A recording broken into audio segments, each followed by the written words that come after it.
What's up, y'all? Welcome to Sterling on Cinemas, and that's Cinemas with an S. And today I'll be giving you my review on Guardians of the Galaxy Volume 2. Now, before I begin, if you're new to this video, don't forget to like, share, subscribe, and leave a comment on the section below. And most importantly, don't forget to watch. So, Guardians of the Galaxy Volume 2 sees our fellow Guardians back a couple of weeks after they destroyed Xandar, but this time, Peter Quill and his fellow Guardians are hired by a powerful alien race known as the Sovereign, which kind of reminds me of this golden race, the Golden Diamond from Steven Universe. I don't know if it reminds anybody else of that, but if it does, you can share that in the comment section below. So anyway, they were hired by the Sovereign to protect their precious batteries from invaders and this giant monster I can't really get a cut of the name of. But when it is discovered that Rocket has stolen the items they were sent to guard, the Sovereign dispatches their armada to search for vengeance. Now, as the Guardians try to escape and avoid the Sovereign, the mystery of Peter Quill's heritage is revealed. And now, before I go forward, this is something that we had picked up off of at the end of Guardians, because they said that the reason why Quill was able to hold that Power Stone for so long is because there's a part of him that is a Celestial. So let's get into it. Now, Guardians of the Galaxy Volume 2 not only has a title that fits the tone of these characters, like Volume 2, like Mixtape Volume 2 in their world, but it is also a sequel that takes everything that the first one perceived and amplifies it. Everything in the movie is funnier, brighter, bigger, and bolder. It piggybacks off of what we discovered at the last moments of Guardians of the Galaxy, like I said, which showed Peter Quill's heritage descends from a celestial being named Ego.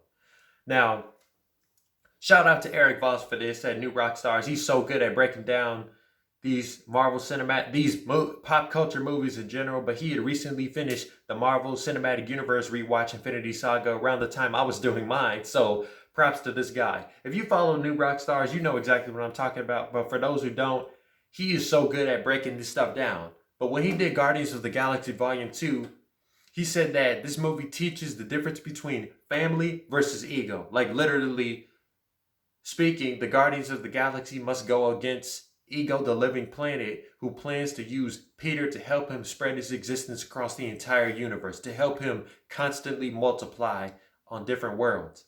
But metaphorically speaking, we see how certain characters' decisions are based upon their ego or the people around them that they call family.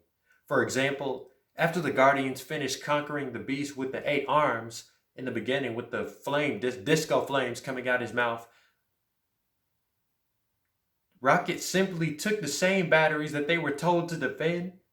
He directly told Peter, because he did that because he wanted to. He felt like it. He asked him, "Why'd you take batteries?" He said, "Because I felt like it." And this was a decision made straight from his ego. His ego told him, "Well, you know what? These people, the Sovereign wasn't very nice to you, so why don't you take back from them?" And your ego is that voice that tells you what you want to hear. Now, on the flip side, when Peter is getting restrained by Ego, he starts having flashbacks and memories of his real family. Remember that in the climax? And following that, he starts to become strong and overcome the power of Ego. The story isn't just a nice excuse to take us to even more breathtaking planets, but to teach the Guardians and the audience on what true family looks like and how we should recognize our ego and how we should turn away from it.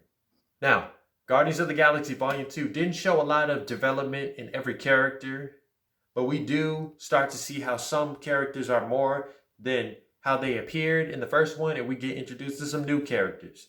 Obviously, Drax the Destroyer isn't the same vengeful murderer that it was in its predecessor, but rather a more gentle and humble member of the Guardians. Actually, one of the funniest characters in this movie. Peter starts to grow by learning to differentiate family from ego. The same thing goes for Rocket. Ironically, Groot's character growth comes in the form of an infant. Baby Groot, still one of the most adorable things that Marvel Studios had done, which gives the film a soft spot. And speaking of soft, the newest member of the Guardians, Mantis, is one of the most comedic highlights of this movie. And she's like Think of Starfire from Teen Titans. She is like the Starfire of Guardians of the Galaxy. She's such a sweetheart. And as the MCU, and she's just one of the comedic highlights of the MCU as a whole, who really grows close to Drax in this movie. And we start to learn a little more about Nebula and her intentions, about how she just wanted a sister, but Thanos always forced them against each other. Now, Ego the Living Planet is one of the first MCU villains of Phase 3, whose reasons behind why he does and what he does is just diabolical, but it's still understandable since he wants this to be a father-son thing. Now, one thing I realized I didn't know until somebody mentioned this is that Ego the Living Planet is a Fox property. And at this time, this movie came out in 2017. So at this time, Disney was still had not purchased 20th Century Fox as they do today, which means they have the power to use the X-Men and the Fantastic Four in their movies. Hello. But as far as Ego the Living Planet is concerned, they made a deal with Fox. They decided to do a trading deal like, hey, Marvel Studios gets to have Negasonic Teenage Warhead in the Deadpool 2016 movie, and Fox gets to give Marvel Studios Ego the Living Planet for Guardians Volume 2. And speaking of Fox characters, he's not the only person to show up in this movie from 20th Century Fox. You got the Watchers, like Uatu the Watcher and his group of aliens with the big heads who observe and do not interfere with the course of reality, which also features Stan Lee in his best cameo today. That's something. Now, according to Yondu, we also see the difference between a father and a dad. And Yondu in this movie is not how we thought he was in the first one. We thought he was just this big a-hole that always got on Peter for no reason, but he was that kind of father that had showed tough love. And a father is someone who believes that by donating his sperm for your creation, he has done his duty in life. But a dad is someone who gets up every day, commits to his job, makes sure he puts a roof over your head, clothes on your back, and food on the table. And in this case, Ego is the one who got Meredith Quill pregnant with Peter only to leave him behind because he thinks he has done everything. No. Yondu, Udonta, took Peter in, raised him to become a Ravager. Yes, I know Ravagers are like space pirates and they're thieves, but he was still there with him every step of the way. And that is the beauty. That is what it is all about. It is about being with the person you raise. It takes a village to raise a child. And in this case, it took an entire group of Ravagers to raise a kid to be like them. Rotten Tomatoes gives it an 85% score.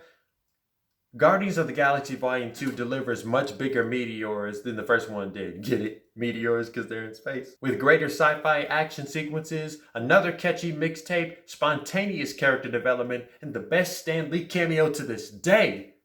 And a nice self-awareness of the difference between ego and family. So for that, I will give it 8.9 SOs out of 10. So that is my review on Guardians of the Galaxy Volume 2. How do you feel about this movie? Do you like this better than the first one? Yes, no, maybe so. You can leave your comment on the section below, and I'll see you guys next time with my next video. Bye.